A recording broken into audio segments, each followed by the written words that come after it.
पिता और बेटे की कहानी। एक पिता ने अपने बेटे की बहुत अच्छी तरह से परवरिश की, उसे अच्छी तरह से पढ़ाया लिखाया और एक सफल इंसान बनाया। इसी के बल पर बेटा एक कंपनी में बड़ा अधिकारी बन गया। हजारों लोग उसके अधीन काम करने लगे। एक दिन पिता ने सोचा क्यों न बेटे के ऑफिस में जाकर उससे मिला जाए। जब पिता उसके ऑफिस पहुंचे तो उन्होंने देखा कि बेटा एक शानदार ऑफिस में बैठा है और बहुत से लोग उसके अधीन काम कर रहे हैं। ये देखकर पिता को बहुत गर्व हुआ। पिता अपने बेटे के चैम्बर में गए और पीछे जाकर उसके कंधे पर हाथ रखकर खड़े हो गए।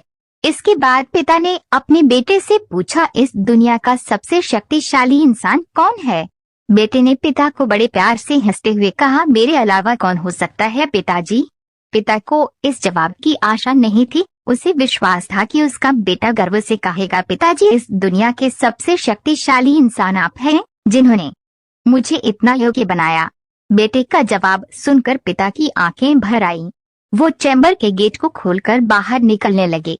उन्होंने एक बार पीछे मुड़कर पुनः बेटे से पूछा, एक बार फिर बताओ, इस दुनिया का सबसे शक्तिशाली इंसान कौन है?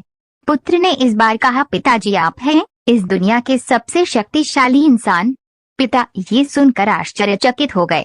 उन्होंने कहा, अभी तो तुम अपने आप को इस दुनिया का सबसे शक्तिशाली इंसान बता रहे थे, अब तुम मुझे बता रहे हो? बेटे ने हंसते हुए उन्हें अपने सामने बिठाते हुए कहा, पिताजी उस समय आपका हाथ मेरे कंधे पर था। जिस पुत्र के कंधे पर पिता का हाथ हो वो तो दुनिया का सबसे शक्तिशाली इंसान ही होगा ना। पुत्र की बात सुनकर पिता की आंखें भर आई। उन्होंने अपने पुत्र को कस करके अपने गले लग लिया। सच है, जिसके कंधे पर या सिर पर पिता का हाथ होता है वो इस दुनिया का सबसे शक्तिशाली इंसान होता है।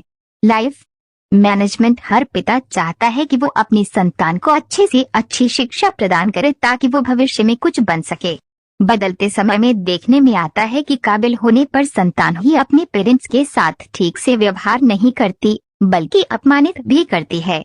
हमें समझना होगा कि एक दिन हम भी बूढ़े होंगे